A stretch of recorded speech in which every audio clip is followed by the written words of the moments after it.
Welcome to the Scrum Sessions podcast. From Amsterdam, the first time since we started the podcast, we are actually in the same room together. Welcome, Gary. That's true. Welcome to you too, and welcome to you guys. As Q said, we're here at Scrum Gathering Amsterdam and have been taking part in the sessions and are here to give you our next installment of the podcast. Yes, and today I chose a controversial team. Surprise, surprise, my friend. So let's talk about whether story points are really necessary. Okay. So my take on that, they're not. And here's why. Because it's one of those things that probably started as a very good idea and then it got distorted. So things I see wrong with story points. Leadership starts to ask, well, Girion, how come your team does 15 story points and Q's team's at 25? Or, you know what? We have to increase the accuracy of our estimation. Instead of, hey, we need to deliver value faster, figure out what we need to deliver and then deliver really quick. No, let's make estimates more accurate. So that's why I don't like story points. I actually see your point. This should be a first time as well. So I do see your point because there are some problems that are associated with it. But on the other hand, I also see that there are some real benefits that you can have from having story points. And the first thing that comes to mind is release planning, right? You can have like a good overview of how much there's still left to do in the backlog, provided you can actually estimate, which I think is a big hurdle, right? People are always talking about story points, but the real issue behind it is often that teams don't know how to estimate properly. But once you have that down and you can establish some kind of velocity, you can do quite precise release planning. That is super helpful, especially if, leadership comes to you and says, hey, when is it going to be ready? And you actually have to give an answer and can't use that agile hippie cop out of saying, oh yeah, it'll be ready when it'll be ready. No, we have to give a date. And so this can be helpful. Yeah, but you see, I don't disagree with that. We have to provide relatively good estimation, right? And again, let's keep an emphasis on the word estimation. It's not a guarantee, right? But when I first got into teaching, it's been over a decade now, I always had this problem with story points, not particularly me, but in the team's heads is like, okay, a 1 is half a day, a 3 is a day and a half, a 5 is a week, an 8 is 2 weeks, or whatever translation formula people come. And that misses the, no pun intended again, the point. No pun intended at all. Yeah, not intended at all. The point of story points, right? So this is the approach that I took. And you guys probably are familiar with the podcast. I'm a very big fan of backlog refinement. I think the more you invest in backlog refinement, it pays off handsomely, right? Because things get simple. You spend time concentrating and understanding what the intent of the product owner was and how you can transform that intent into reality. So in doing a lot of backlog refinement and teaching a lot of people who do backlog refinement and coaching people, we found out this, right? I'm a lean guy. I'm an engineer by trade. Hey, small items flow through the system faster. Everybody knows it. Nobody argues that because it's very true. So we spent a lot of time splitting stories and making those stories, not only stories, backlog items to be more appropriate, right? And we noticed that, hey, we get them about the same size. Maybe a bit smaller, maybe a bit larger, but they're about the same size. And then it dawned on us, why don't we just count them? And what we noticed is it became a much more tangible thing. Hey, for instance, Garion's team does 10 things a sprint. Q's team does 8 things a sprint. We can still plan, and I think we plan in a more tangible way because then leadership doesn't start saying, well, how come he has 15 and there's 25? You understand that, hey, we can produce this many items over a time box, over a period of time, over a sprint, if you want to call it that way. So I have had a very good experience in the past 5 years or so on just counting backlog items. Yeah, and I will say that this is actually like how a lot of Kanban practitioners do it as well, right? And there's actually like a subgroup of Kanban practitioners that'll say, estimation is waste, right? We're always in the process of trying to eliminate waste. And if we could eliminate estimation, then we probably should, right? Because it is something to learn, to do. It takes time, it takes cognitive effort. And I do like the approach that you're using. And I'll have to admit this. So I want to have teams do the perfect Scrum if they can, right? But in the sequence of a transformation, they're not going to get everything right at the beginning.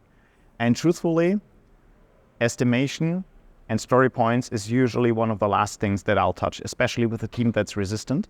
And I often find that for some reason, software engineers are often resistant to estimation and story points, right? And so if I have several battles I have to fight, I'm going to choose them very carefully.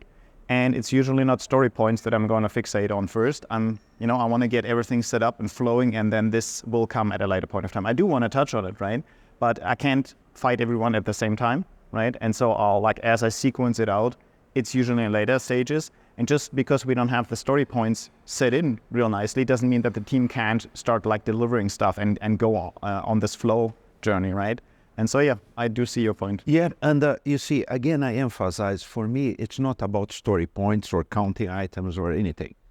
It's about figuring out what has the most value in your backlog, prioritizing the order of the things that you're going to get out of the backlog with the highest value first, and getting the stuff out of the door, producing stuff, right? Whatever means you get to that, I think is a bit irrelevant, right? If story points work for you, it's fine.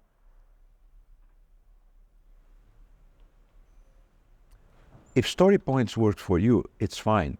I personally prefer that we take the approaches, how can we deliver value faster? Refinement helps a lot on that. Most of my teams, they spend a lot of time in refinement. When it comes to planning, honestly, 15 minutes is a slow day, because we already discussed everything. We just basically say, hey, is there a holiday, somebody going on vacation, and off we go. And it has been very accurate because we spent a lot of time understanding the intent and how we can deliver the intent. So maybe it's both. Maybe counting items, if it works for you. Maybe story points, if it works for you. The point is, how can we deliver the stuff? Yeah, so I think we're not in total disagreement here for once.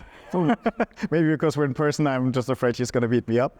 But so before people think we're totally against story points, what are some of the advantages of actually using story points? Does anything come to mind for you? Well, you can think of an abstraction of complexity and everything that's involved, and in a way that's exponential, right? The whole idea is, hey, what's the smallest thing we can do? And we compare this smallest thing we can do with what we have to do right now, right?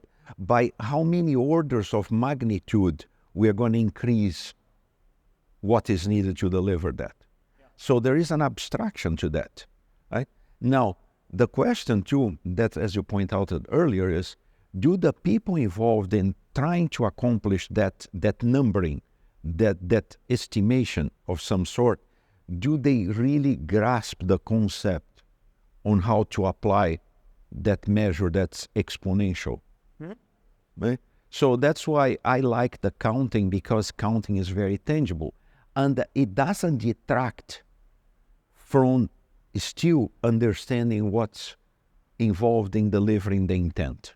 So one benefit I see of story points is that if I'm the product owner and I have to prioritize the backlog, maybe I have an idea of the value of that specific product backlog item. But if I'm just taking an average item and we just have one average, can I actually prioritize the backlog?